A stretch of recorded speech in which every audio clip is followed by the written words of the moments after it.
मेवाड़, महावीरों को जन्म देने वाली वह धरा जहां जन्म लिया है कई महाप्रतापी महाराणाओं ने, और उन्हीं में से एक हैं महाराणा कुंभकर्ण, जिन्हें दुनिया महाराणा कुंभा नाम से भी संबोधित करती है।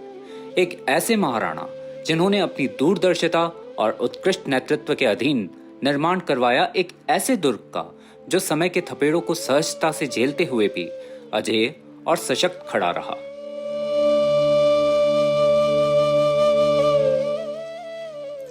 दोहराता हूँ सुनो रक्त से लिखी हुई कुर्बानी, जिसके कारण मिट्टी भी चंदन है राजस्थान। जहाँ पे राजस्थान का चित्तौड़गढ़ अपनी विजय गाथा गाता है, वहीं पे कुंभलगढ़ मेवाड़ के गौरव को दर्शाता है, राणा कुंभा के गौरव को दर्शाता है। आपने सही पहचाना, हम इस वक्त आए हैं महाराणा प्रताप की जन्मभूमि कुंभलगढ़ में।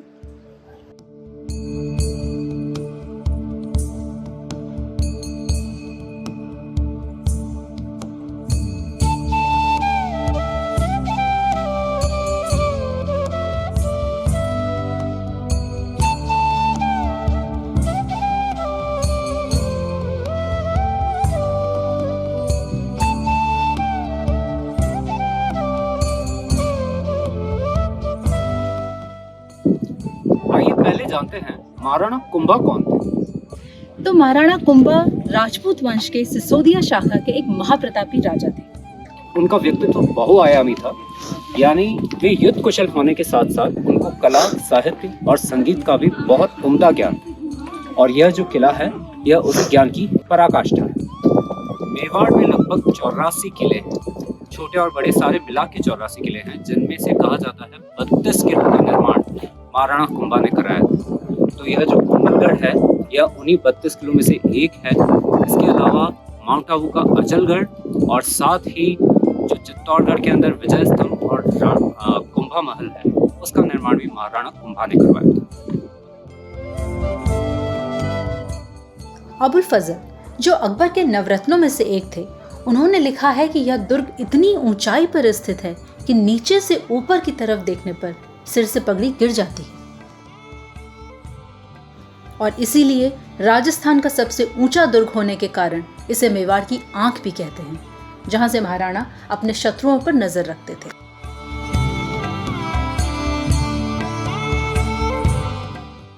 कुंभलगढ़ उदयपुर से 80 किलोमीटर की दूरी पर स्थित है और यहां पहुंचने में 2 घंटे का समय लगता है। कुंभलगढ़ में 9 द्वार हैं, जिन्हें राजस्थान में पोल भी कहते हैं। यहाँ तक पहुँचने के लिए आप 2 पोल से होकर गुजरते हैं, आरेट पोल और हल्ला पोल। हल्ला पोल से दुर्ग की दूरी लगभग 1.5 किलोमीटर है। माना जाता है कि कुंभलगढ़ का निर्माण इस प्रकार कराया गया था कि वह अरावली की पहाड़ियों के बीच छुपा रहे और शत्रु के 500 मीटर की परिधि में आने के बाद ही यह दुर्ग दृश्यमान होता था। सच में इस गढ़ के वास्तुकार मंडन की सोच उस समय भी कितनी आधुनिक थी। हल्ला पोल के बाद दुर्ग का तीसरा द्वार आता है हनुमान पोल। यहाँ पर हनुमान जी की एक सुंदर सी प्रतिमा है, जिसका नित्य रूप से श्रृंगार किया जाता है। हनुमान पोल से अंदर घुसते ही पार्किंग की बहुत बड़ी व्यवस्था है। अभी हम लोग हैं टिकट घर के सामने और भारतीय नागरिकों के लिए यहाँ पर टिकट है 40 रुपये।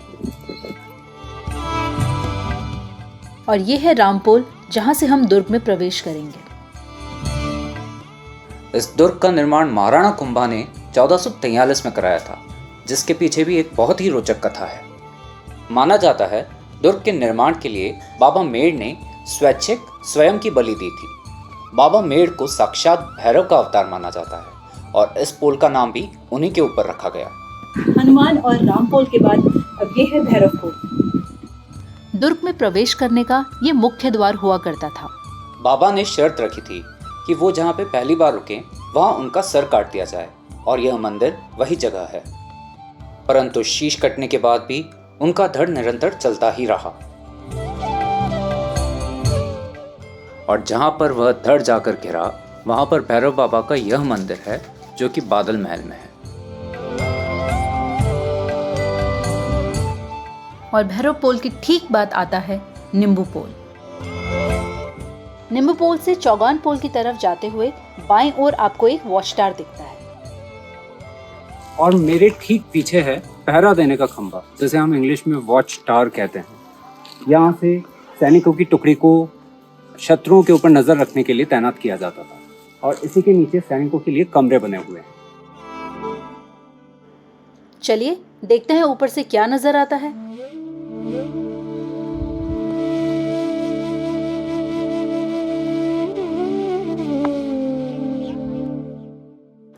वॉच टावर के बाद अब बढ़ते हैं चौगान पोल की ओर।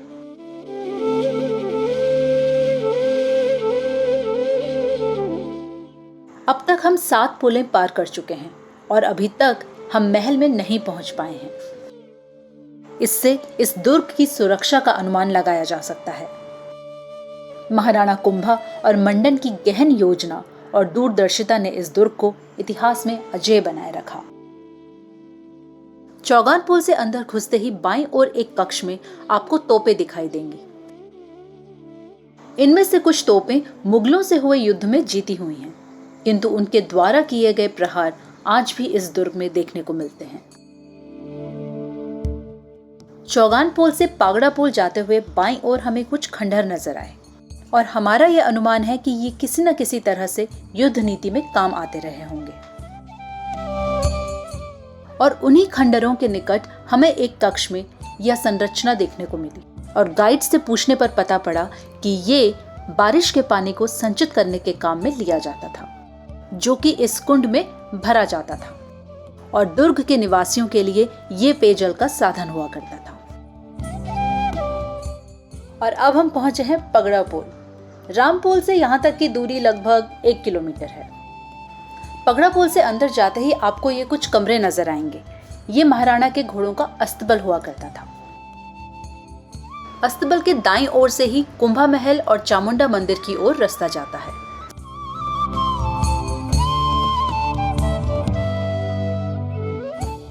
और अभी मैं खड़ी हूँ शस्त्रागार में, जो कि कुंभ महल के ठीक नीचे है। जहाँ शस्त्रागार वहाँ शस्त्रों की देवी आदिशक्ति। यहीं पर है माँ चामुंडा का मंदिर, जो कि राणा कुंभा की कुल देवी थी।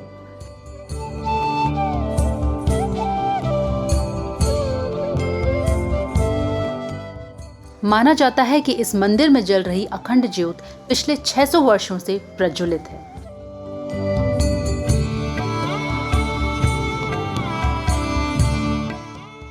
तो अभी मैं बैठा हूँ इस आम के पेड़ के नीचे, जो कि मंदिर के जस्ट बाहर के प्रांगण में है।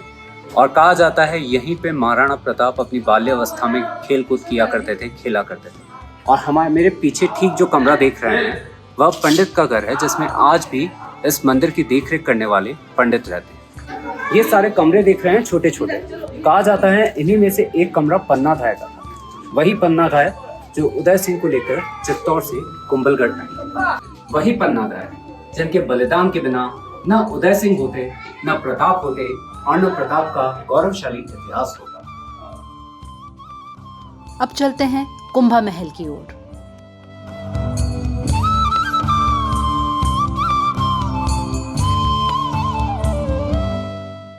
और अंदर है कुंभा महल, जो कि राणा कुंभा ने ही बनवाया था। ये महाराणा कुंभा के रहने का कक्ष था।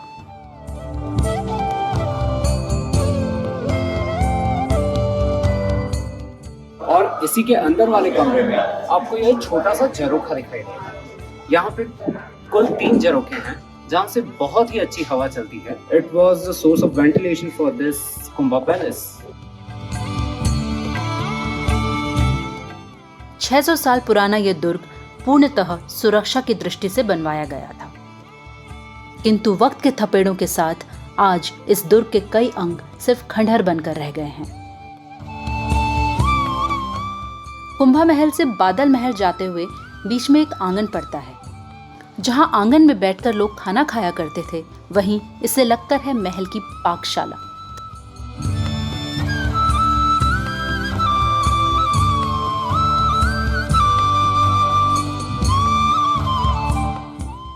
और ये सीढ़ियां जाती हैं बादल महल की तरफ। मॉनसून में ये महल बादलों में ढक जाता है और इसीलिए इसका नाम पड़ा बादल महल। लेकिन इसका निर्माण महाराणा कुंभा ने नहीं, राणा फतेह सिंह ने करवाया था। महल के अंदर जाते ही एक बड़ा सा चौक है, जहां पर भैरव मंदिर है। वही भैरव मंदिर जिसके बारे में हमने पहले बताया था। इस महल में रानियां और उनकी सखियां रहा करती थीं। और ये सारे कक्ष कलाकृतियों से सुसज्जित हैं। दीवार के नीचे की तरफ आपको हाथी की ये मनमोहक कलाकृतियां देखने को मिलेंगी।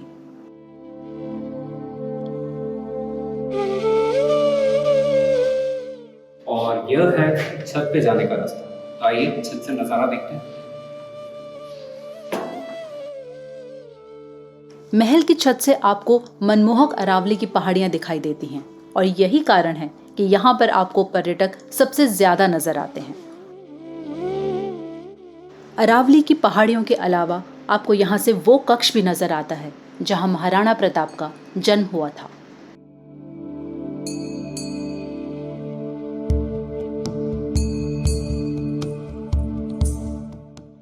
इस किले की एक और विशेषता है। अगर आप इस किले को मेवाड़ से देखेंगे और अरावली, तो यह किला अरावली पहाड़ियों के बीच में छुप जाता है, जबकि मारवाड़ से समतल जमीन के कारण यह किला प्रत्यक्ष रूप में दिखाई देता है। तो अगर आप मेरे पीछे देखेंगे, यह सारी अरावली पहाड़ियां हैं, जिसमें आप आगे तक इस रोड पे आते हैं तो ही आपको यह किला दिखाई देगा, अन्यथा आपको बाकी कहीं से यह किला दिखाई नहीं देता। जबकि यहाँ से अगर आप देखेंगे तो पीछे की तरफ आपको पूरा समतल जमीन दिखाई देगी, जिससे आपको पता पड़ेगा कि वह मारवाड़ का हिस्सा है और मारवाड़ से आपको यह किला प्रत्यक्ष रूप में दिखाई दे रहा है। छत से ही हमें दिखाई देती है दुर्ग की मुख्य दीवार, जिसके लिए कुंभलगढ़ प्रसिद्ध है। ये दीवार रामपोल से शुरू होकर दुर्ग के पीछे खत्म होती है। और अभी हम हैं इस किले की प्रसिद्ध दीवार पर। ये दीवार 36 स्क्वायर किलोमीटर के एरिया में फैली हुई है। ये विश्व की दूसरी सबसे लंबी दीवार है ग्रेट वॉल ऑफ चाइना के बाद। इसकी चौड़ाई 15 फीट, लगभग 15 से 20 फीट है। और इसकी चौड़ाई के बारे में कहा जाता है कि इस पर 4 घुड़सवार एक साथ चल सकते थे। क्योंकि ये दीवार सुरक्षा की दृष्टि से बनाई गई थी, इसलिए इसे परकोटा भी कहते हैं। अगर आप इस दीवार की संरचना देखें तो इसमें बने छेद से सैनिक बाहर तो देख सकते थे, किंतु शत्रु अंदर नहीं देख सकता था। और अब एक दिलचस्प तथ्य, खास उनके लिए जो मैराथन में भाग लेते हैं। हर वर्ष कुंभलगढ़ में एक हाफ मैराथन का आयोजन किया जाता है, जो the great wall of Kumbhalgarh marathon के नाम से जानी जाती है। इस भव्य दुर्ग को बनाने में 15 साल का समय और 15,000 लोगों का योगदान लगा। अपनी प्रसिद्ध दीवार के अलावा कुंभलगढ़ अपने मंदिरों के लिए भी जाना जाता है। वैसे तो ये दुर्ग अपने गौरव के लिए बहुत विख्यात है, लेकिन कहा जाता है कि यहाँ पर 350 से ज्यादा मंदिर हैं। कुंभलगढ़ में घुसते ही बाईं तरफ गणपति का एक मंदिर आता है। ये मंदिर साल में सिर्फ एक ही दिन खुलता है, गणेश चतुर्थी के दिन।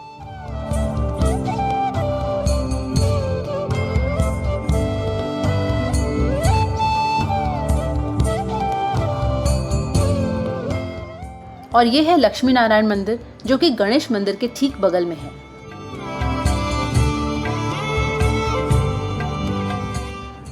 ये बड़ा ही साधारण सा मंदिर है और यहाँ से दिखाई देता है वेदी मंडप का एक सुंदर दृश्य। वेदी मंडप एक ऐसा स्थल जो किसी समय पर यज्ञ, मंत्रोच्चारण और नाद ध्वनि से गूंजा करता था, लेकिन आज पर्यटकों द्वारा अनदेखा किया जाता है।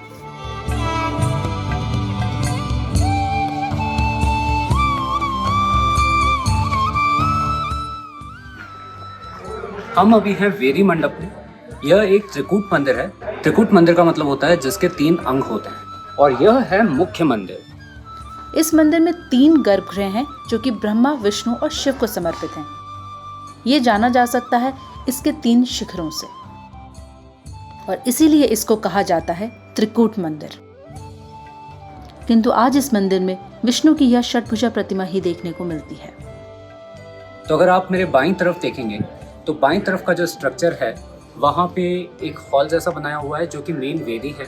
वहाँ पे यज्ञ और हवन किया जाता था, और मैं जहाँ पे बैठा हुआ हूँ, यह चतुर्स्तंभ स्ट्रक्चर जो है, इसको बलि के लिए काम में लिया जाता था। कहा जाता है कि यहाँ पे पशु बलि होती थी।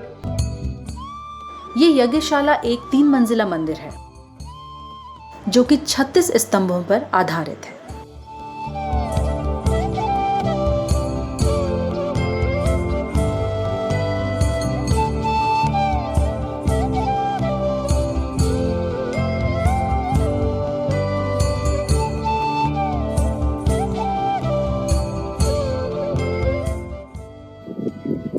चलिए अब चलते हैं नीलकंठ महादेव के मंदिर में, जिसका निर्माण राणा कुंभा ने करवाया था 1464 में।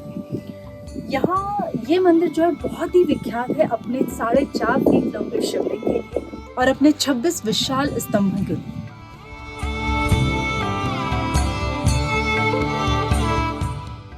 इस मंदिर में महाराणा कुंभा नित्य रूप से पूजा करते थे।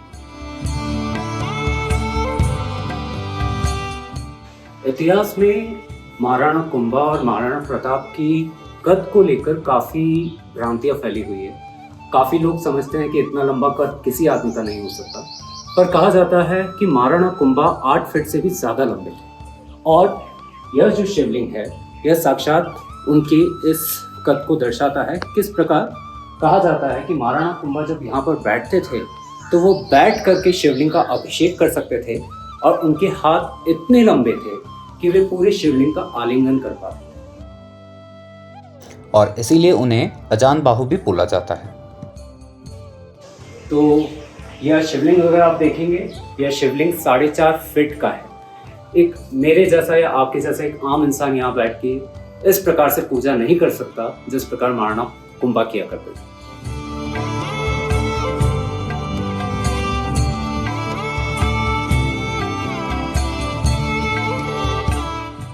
इन 4 मंदिरों के अतिरिक्त कुंभलगढ़ में बहुत से जैन मंदिर भी हैं।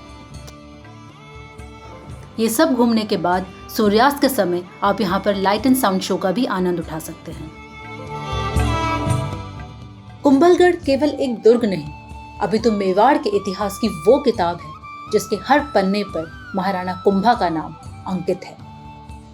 पर इस किताब के आखिरी पन्ने पर काली स्याही के वो धब्बे हैं जो मेवाड़ के इतिहास का सबसे काला दिन था, जब उदय सिंह ने सत्ता के लालच में आकर अपने ही पिता महाराणा कुंभा की हत्या उस वक्त कर दी जब वो मामादेव मंदिर में पूजा कर रहे थे। जन राणा ने रणभूमि में खिलजी का अहम तोड़ा था, आड़ावल की भूमि में कुंभलगढ़ दुर्ग जोड़ा था।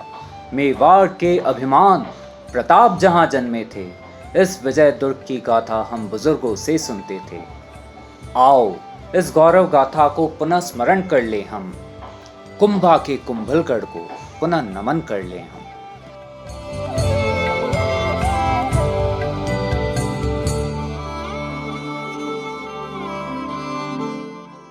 अगर आपको हमारा ये प्रयास पसंद आया हो तो कृपया हमारे चैनल को सब्सक्राइब करना न भूलें और इस वीडियो को शेयर और लाइक ज़रूर करें। धन्यवाद।